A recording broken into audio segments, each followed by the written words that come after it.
Surprise, it's me! I'm alive! I made a Radiant Dawn mod because I've lost control of my life. No, I'm just kidding.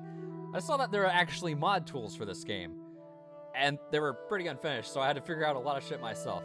I finished it like 4 months ago, and decided now to release a video on it. So if you don't know Radiant Dawn, it's a Fire Emblem game that's a sequel to Path of Radiance for the GameCube. And it has absolute dog shit balance. Now, it has better balance. I hope. I spent a while on it, so yes, I'm just gonna say it does. So this game, particularly the Telia series, has a really retarded mechanic called biorhythm. Biorhythm is basically some hippie shit, where you have a star sign and your character is like, whoo-hee, this is my wavelength. This determines if I can hit things or not hit things. This exists on top of the weapon triangle, so you can have huge variance based on completely random bullshit. Well now, it doesn't affect hit or avoid. Just the seal activation chance, which it did before.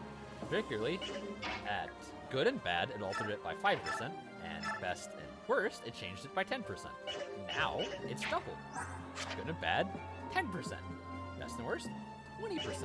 I don't need to tell you if it's positive or negative, because I'm sure you know how to read.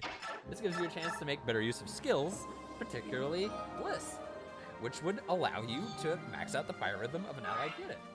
You know, the skill that's not bigger, because Hurons totally only know one ability, because they don't give you an option to train them, because they don't like you training Lagoons in this game. Who designed this game? Now, skills that have shitty activation chances, you now have a mechanic in some fashion to increase that chance. At least by a somewhat meaningful value. It should also help Matrona, which honestly is a worthless SS weapon, do something. You know, doing things. Speaking of skills, many of them have had their costs changed so that they reflect their fucking usefulness. Things like Kanto is really useful, so its cost was increased to 15, which is, you know, where the good skills are at. Stun is now a 30 cost instead of 25 because I have no fucking idea why flyers get to have huge skill space, because they're the best units in the game. All infantry specials have been reduced to 25, except for Aether and technically Eclipse, but who cares? Why don't we talk about the Lagoons units? You know, the main gimmick of the Telia series were these shifter units who had, you know, huge stats while they were transformed but were worthless while they were unshifted. I tried to rebalance them in Radiant Dawn, but they sort of failed. Well, now I have, you know, helped them out a little bit. One of the biggest problems is the disparity between the Royal and regular Lagoons, particularly because you could not train the non-Royals that easily. To make sure you can actually train these stupid units, you can initiate combat while unshifted. Isn't that a fucking novelty? I have no idea why you couldn't do that before, because before, they would just die if something would attack them, because they can't dodge, and they don't have defense, and they don't have attack. Just don't get it. This is hardly the only change to Lagoons, as each Lagoons type now has its own advantage. Cats, for example, can attack at 1-2 range in their transform states. Unfortunately for the cats, they still decay quite quickly. With 1-2 range weapons in mind, you can see here that the throwables have all been changed, reverted to their Path of Radiance stats. That way, they're actually a little less overpowered than they are in this game.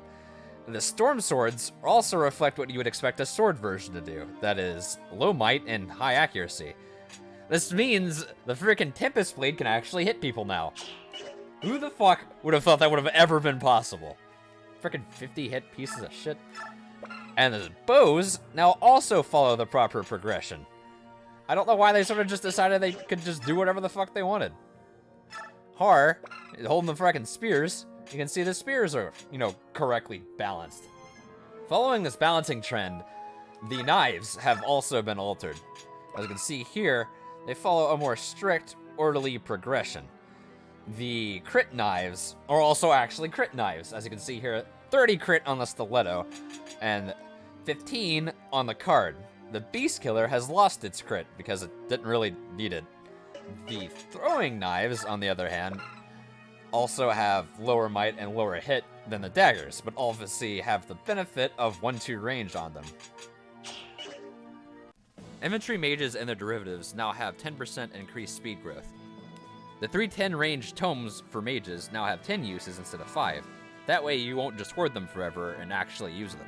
Thunder magic and dark magic have swapped values essentially. Dark magic now deals effective damage against mages and also scales from physical attack.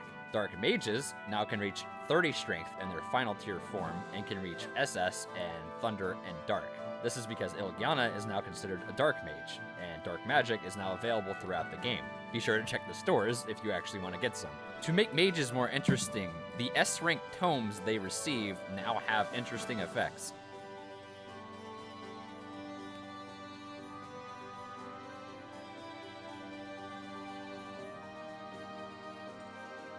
Let's go over unit changes. Ilyana now starts with +3 additional strength, and when she promotes, she gets instant access to C rank and dark magic.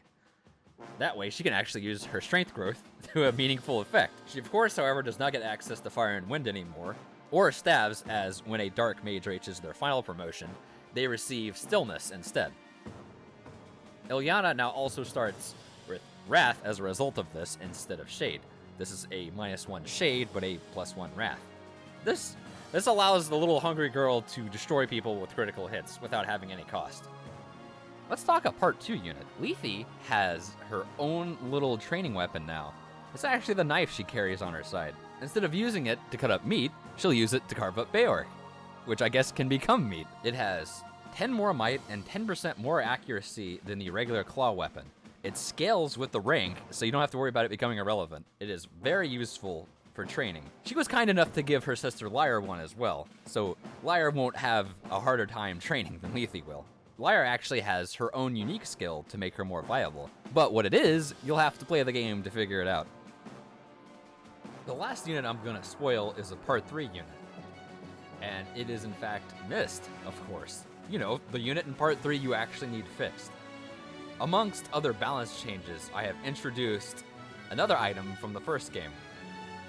Yeah, you can guess what it is. It is in fact the motherfucking Rune Sword. Isn't that fucking snazzy?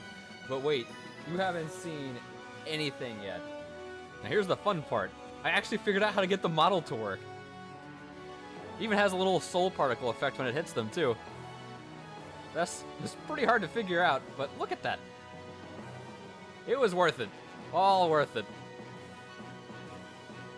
These are, of course, hardly the only changes to existing units in the game, and some of them also have cool changes, like the units shown in this video.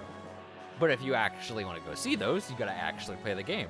So go download it, it's in the description, and I guess have fun with it, because it took a while. If there's any problems, which there might be, just send me a message, and I'll figure it out.